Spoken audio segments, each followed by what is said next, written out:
Al igual que los cerezos en Japón, las jacarandas en México han florecido, lo que significa que la primavera ha comenzado, por lo que no hay mejor momento para celebrar lo que nos dejó esta temporada de invierno del 2017. Tuvimos acción, comedia y tanto sorpresas como decepciones. Sin embargo, fue una buena época para difundir nuestro amor por la animación. Antes de comenzar, estableceré un pequeño paréntesis. A inicios de este año realicé un video sobre mis predicciones de lo mejor de esta temporada. Link en la parte superior del video y en la descripción del mismo. Situación que no volveré a repetir, debido a que no me siento cómodo comentando sobre series que aún no he visto por completo. Sin embargo, continuaré hablando sobre lo mejor que haya ofrecido cada temporada, para brindar una constante difusión de lo mejor de esta industria. Es por ello que deseo difundir 5 distintas obras de distintos géneros, cuyas temporadas hayan concluido en invierno del 2017. Las ordenaré conforme a la relevancia que lo merecen, para culminar con mi favorita de la temporada. Trataré de expresar los aspectos más destacables de cada una, por lo que recurriré al uso de un par de spoilers o adelantos de la trama. Si desean evitarlos, una vez que vean cada elegido, pueden ir a la descripción y ahí se encuentran los enlaces para saltar al siguiente puesto. Como último punto, estos showcases no incluirán series que vayan más allá de su segunda temporada, ya que el propósito de estos es señalar la innovación de los nuevos proyectos de la industria. Para este tipo de obras reservaré otro tipo de videos. Sin nada más que decir, es hora del show.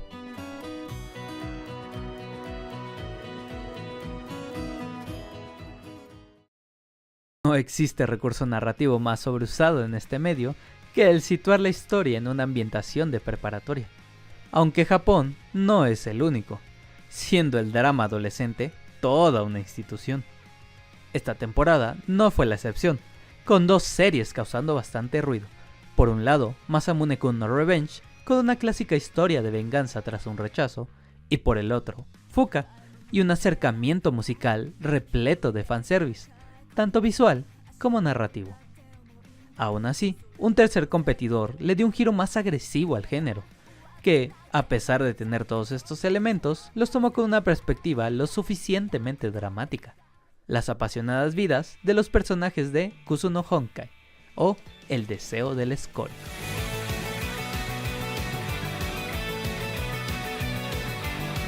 Esta historia nos habla sobre Hanabi y Mugi y su incapacidad por salir con sus respectivos profesores, por lo que deciden tener relaciones mientras fingen que el otro es su enamorado. Y ahí no terminan los conflictos emocionales, sino que cada uno de los personajes tiene un problema cada vez mayor, empezando por la maestra, Akane, quien es una ninfómana con un trastorno narcisista, que disfruta de robarle la persona que le gusta a otras mujeres. Otro ejemplo es la amiga de Hanabi, Echan, quien está enamorada de ella y con quien llega a tener relaciones, únicamente para sentirse mejor. Esto es lo que me parece particularmente interesante en la forma en que el show explora sus temas, como lo son la sexualidad y las relaciones interpersonales no convencionales. En este último caso en particular, Hanabi es retratada como un personaje bisexual. Sin embargo, esto jamás es un punto de conflicto en su persona, sino el problema proviene de la relación de amistad con su amiga y el hecho de que su relación no es amorosa, al menos de su parte, además de que constantemente demuestra atracción sentimental hacia el sexo masculino. Por el otro lado, Echan se muestra como una persona demisexual, haciendo énfasis en que su atracción por su amiga no depende del género, sino de la estrecha relación y el individuo en particular que es ella. Este tipo de dinámicas fueron posibles gracias a su autor original, Mengo Yokoyari, quien acostumbra a explorar este tipo de temas en sus obras. A pesar de que su otra obra adaptada es una ova pornográfica o hentai, Kusuno Honkai jamás llega a la exhibición de ningún tipo de genitales, senos o actos sexuales gráficos. La mayoría de las escenas son únicamente retratados en el juego previo, con imágenes estáticas o contornos generales, siendo explícitos sin llegar a ser vulgares. La serie ni siquiera pertenece al género ecchi. Y hablando de géneros, es aquí donde deseo ser particularmente puntual sobre la polémica del show y su contexto. El guión estuvo a cargo de Makoto Uesu, quien en esta misma temporada escribió para Konosuba. pero más importante aún, estuvo a cargo del guión y la composición de School Days, otra serie con una estructura similar, pero con resultados drásticamente diferentes. Esta es de las pocas ocasiones en las que la demografía o el público al que están orientados es de vital importancia. Algunas personas tacharon el show de normalizar conductas inapropiadas. Sin embargo, contrario a animaciones como School Days, cuyo público era adolescentes, Kuzu no Honkai fue publicado en una revista seinen, es decir, para público adulto. Además de que la transmisión del show ocurrió a la 1 de la mañana en Japón, por lo que la serie parte del supuesto de que personas emocionalmente maduras y responsables observan el contenido. Si desean continuar la discusión de las demografías, Kazuki-san recientemente realizó un video al respecto, link en los lugares de siempre.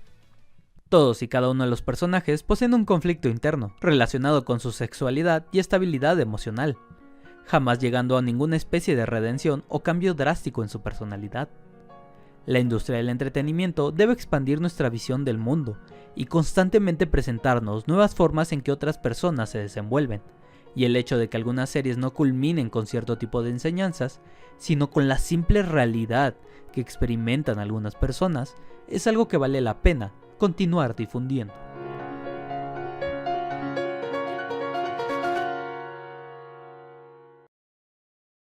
El drama dominó la temporada pasada, aunque con Titan Ataque y Hero Academia ahora en primavera 2017, parece que el género de acción dominará esta. Es por ello que tuvimos pocas piezas, como el regreso de Blue Exorcist con la saga de Tokio, y el borrón de los episodios de relleno de la primera temporada, así como la increíble animación de Akiba Strip, con un guión que dejó mucho que desear, y la infame Handshakers, que es un claro ejemplo de cómo no usar tus limitaciones, y que los elementos visuales son muy importantes. En este mismo aspecto existió otra serie que, pese a lo ajustado y escaso de sus recursos, así como su poca experiencia, logró un resultado digno de admiración: el agresivo pero impactante enfoque de Youjo Senki, o la saga de Tanya la Malvada.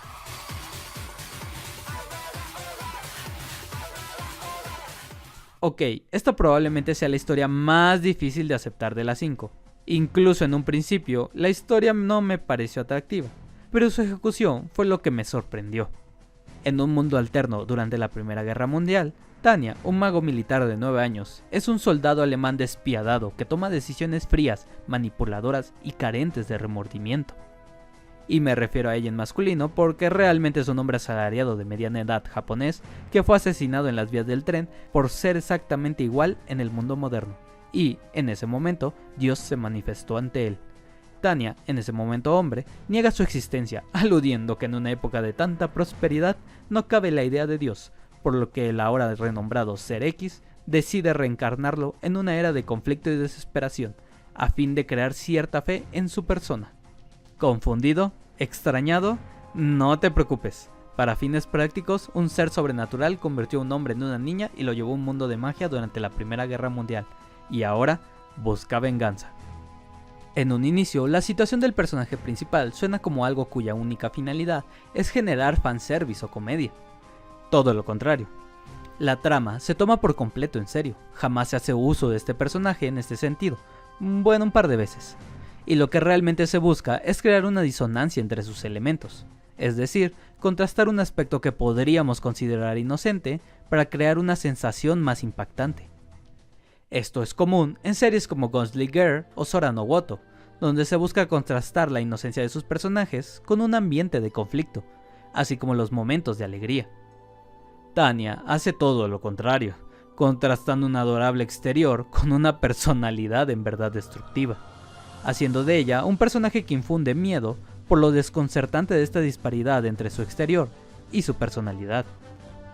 Esto se complementa con su actriz de voz, Aoi Yuki, quien además de Kanagi en la antes mencionada Sora no Woto, también ha realizado papeles como Iris en Pokémon Black and White, Tatsumaki en One Punch Man, Hinazuki en Boku Dake, y personajes masculinos como Sousuke Free y espera, ¿Shinren Durarara? ¿Quieres decir que Tanya es la misma actriz que uno de mis personajes favoritos? ¿Por qué, Japón? ¿Por qué? No puedo con esto. Bye.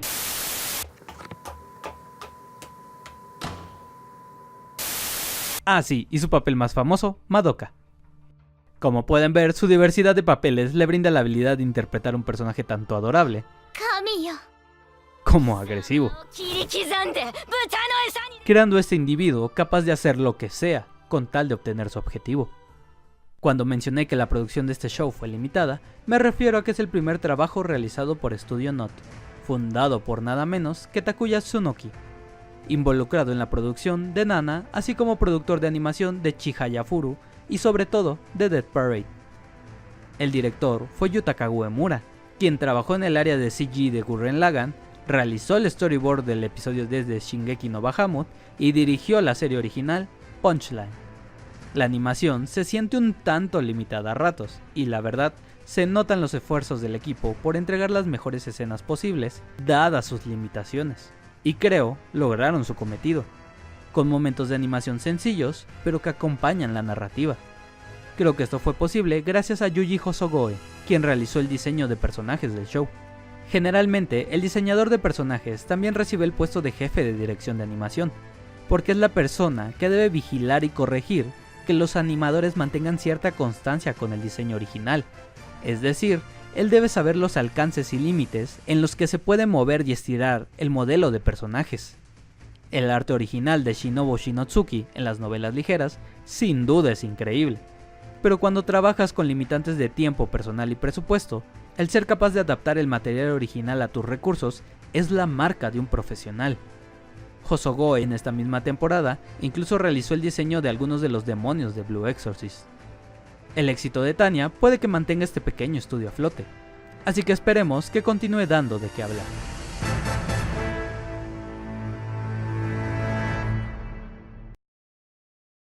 Existe un dicho de que no existe género más subjetivo que la comedia, y aunque tengo mis reservas respecto a esta aseveración, es verdad que la mayoría de las personas tiene dificultad en sentir cierto apego hacia algo exclusivamente cómico, yo incluido. Principal razón por la cual resulta monumental acercarse a series como Gintama con su más reciente temporada. Pese a ser opacadas por el antes mencionado rey, existieron ciertas series con cierta popularidad, como lo fue Gabriel Dropout o el acercamiento pseudo-histórico de Nobunaga no Shinobi, aunque la es Konosuba.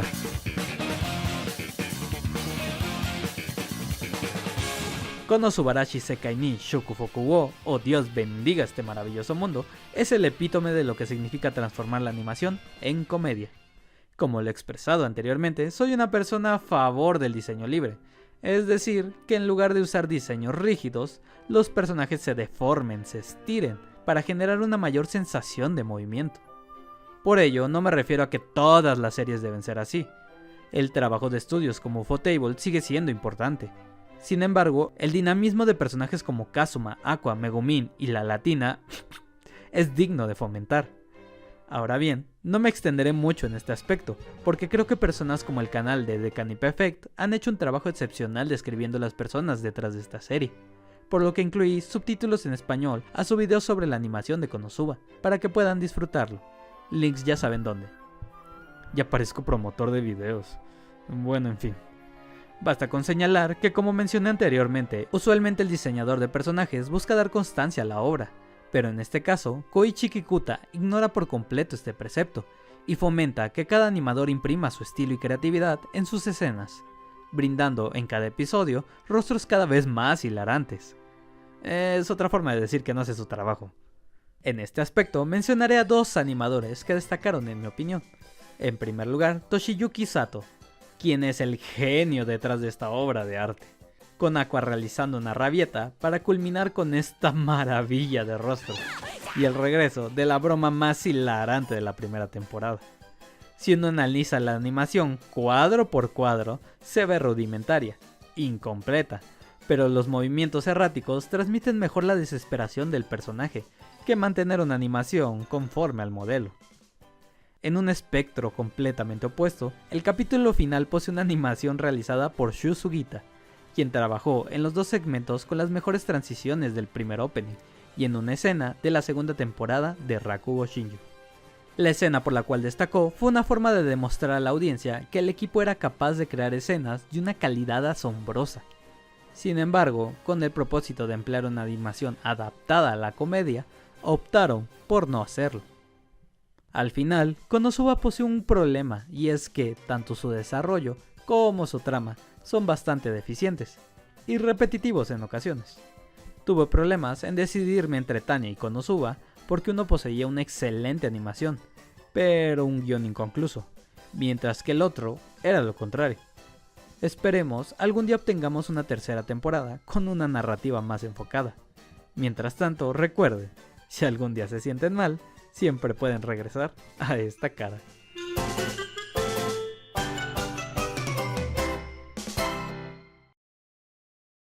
La forma más fácil de describir el género de Slice of Life o recuentos de la vida sería como una serie de eventos dramáticos de la vida diaria, que auxilian en la maduración de los personajes principales. Generalmente los ayuda a definirse, en el caso de los adolescentes, o a generar relaciones interpersonales, en el caso de los adultos. Bajo este tipo de conceptos, dos series rodeadas de fantasía y un elenco principalmente femenino llamaron la atención, con Demi-chan Wakatari y su interpretación de las discapacidades, así como Kobayashi-san Shin no Maid Dragon y lo que significa la libertad y la empatía, ambas rodeadas de temas sobre la discriminación. Al final del día, ambas series llevaban un tono principalmente alegre y cómico, el cual es necesario para nivelar el melodrama que suele acompañar a estas series. Pero lo que busco en este género son historias que me hagan experimentar lo mejor posible la vida de otras personas, tanto lo bueno como lo malo. Que la transmisión de emociones no sea simplemente agradable, sino intensa en todos los sentidos. Estoy hablando del excelente uso del diseño de Zangatsu no Lion, o Marzo llega como un león.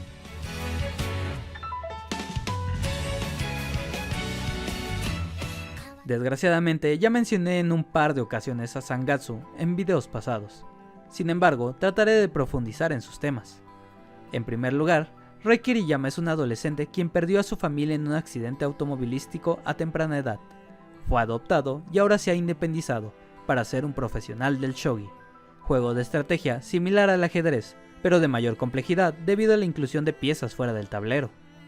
Posee diversos conflictos con su familia adoptiva, producto del favoritismo que recibió mientras vivía con ellos. Durante su vida como estudiante independiente, conoce a distintas personas que lo apoyan en su propósito de sobrellevar una vida adulta, así como el enfrentar a todo tipo de personas en un ambiente competitivo, desde individuos maduros y responsables hasta depresivos, irresponsables y agresivos. Este es el principal fuerte del show, debido a que la representación de emociones se realiza con un enfoque visual. La mayoría de estos shows suelen usar largos monólogos o constantes diálogos entre los personajes para expresar sus emociones, y aunque el show también hace uso de ellos en ocasiones, suelen ser reducidos o reservados para momentos claves. Las imágenes van desde fondos blancos hasta coloridos, pasando por tonos cálidos, fríos, tricromáticos, bosquejos e incluso diseños infantiles, con el fin de representar el espectro más amplio de emociones posibles. La mayoría de las personas fanáticas de este tipo de animación asocian este estilo con Studio Shaft, percepción ligeramente errónea, debido a que el genio detrás de ello es realmente Akiyuki Shimbo, quien ha dirigido un par de decenas de series para el estudio, por lo que el hombre se ha vuelto un sinónimo con la empresa. El único y principal problema que tuve con esta serie fue durante la segunda mitad y su conclusión, que lejos de ser insatisfactoria, fue inconclusa. Este género no se centra en la resolución de grandes conflictos, o en un solo objetivo constante, sino en el conocimiento y crecimiento de los personajes. Sin embargo, durante el último tercio de la segunda mitad, la atención se centró por completo en el personaje de Kai Shimada, en lo personal, mi favorito, y de quien me gustaría una serie enfocada en su persona. Lo contraproducente de ello fue que esto robó cámara al desarrollo de Rei, y al final de esta temporada quedamos con un arco incompleto, a pesar de que la experiencia sirvió en la maduración del personaje. Afortunadamente, la segunda temporada de este show ya fue anunciada para octubre de este año, por lo que es probable que su última temporada solucione estas nimiedades que impiden que alcance su máximo potencial, y todo parece indicar que el clímax de esta serie dará mucho de qué hablar.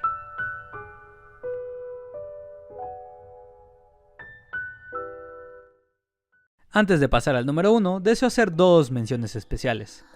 Primero, Aka, dirigida por Shingo Natsume, director detrás del éxito del 2015 One Punch Man, y más importante aún, de la oda a la animación que fue Space Dandy, una serie con una ambientación de jazz, un drama político y un tono constantemente relajado, algo para disfrutar acompañado de una taza de té o café por las mañanas.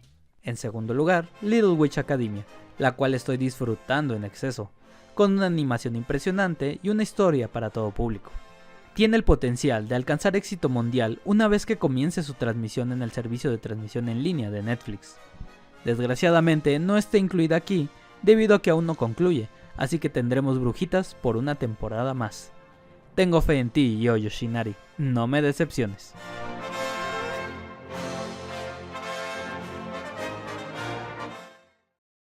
El periodo de primavera es una estación de cambio, que representa el inicio de un nuevo ciclo de vida.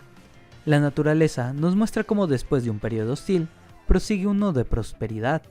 No existe un entorno con una filosofía más similar que el medio del entretenimiento, el cual depende del constante impulso de sus intérpretes y la atención que brinde su audiencia, por lo que el proceso suele ser igual de turbulento, sin importar si hablamos de música, pintura, cine, animación, actuación o en este caso, el maravilloso arte del rakugo.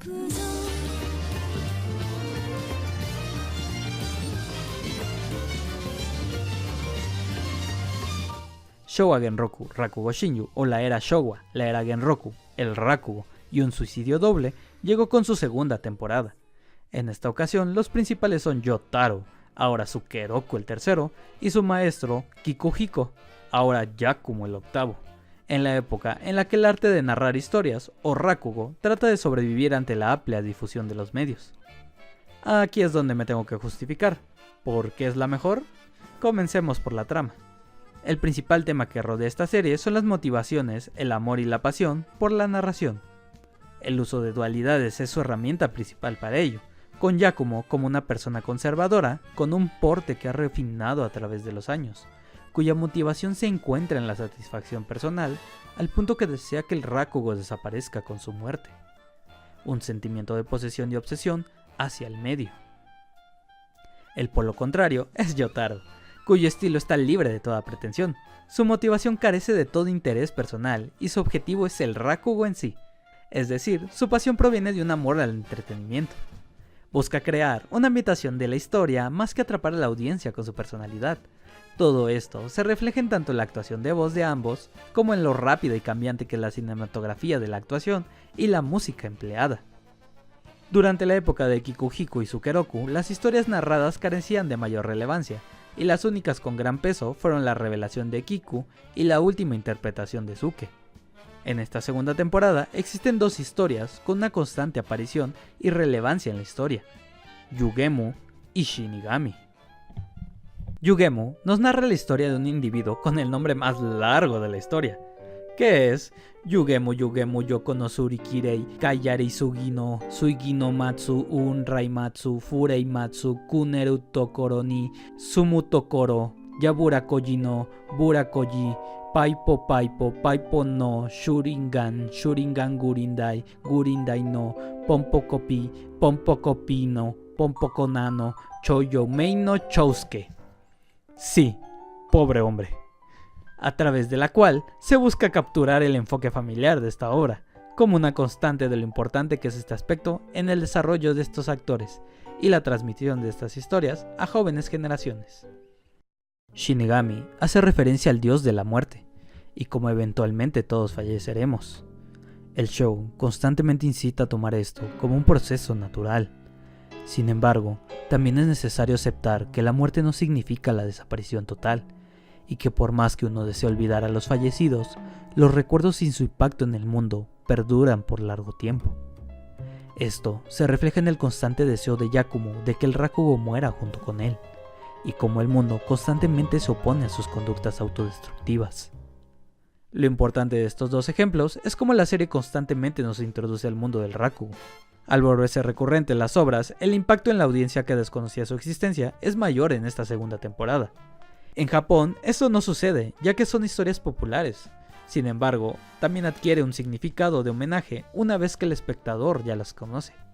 En el caso de la música, ocurrió un efecto similar, y Kana Shibue regresó para esta temporada. En esta ocasión, canciones como la de Sukeroku acarrean un mayor impacto, porque cargan el peso sentimental de su predecesor, y lo que representa llevar ese nombre. El objetivo principal de ambas temporadas parece ser el progreso del Raku a través de las generaciones. Esta es la razón por la que creo que no solo es el mejor drama de esta temporada, sino probablemente de los últimos años. La forma en que se retrata el pasar del tiempo de manera ininterrumpida, la importancia de la adaptación del medio, así como la diversidad de enfoques y las relaciones necesarias para impulsar la actuación, son insuperables. A nota personal, este show cautivó mi interés por un estilo de narración que desconocía hasta este momento, y me motiva a conocer más sobre su cultura. Si no se han dado cuenta por el contenido de mis videos, creo firmemente que toda producción de contenido debe llevar dos principales aspectos: empatía y pasión, elementos que este show difundió a través de su música, actuación y animación. Les ha hablado el ajolote de la animación, apasionado entusiasta de este medio. Les deseo lo mejor y recuerden, esta es una maravillosa época para estar vivos.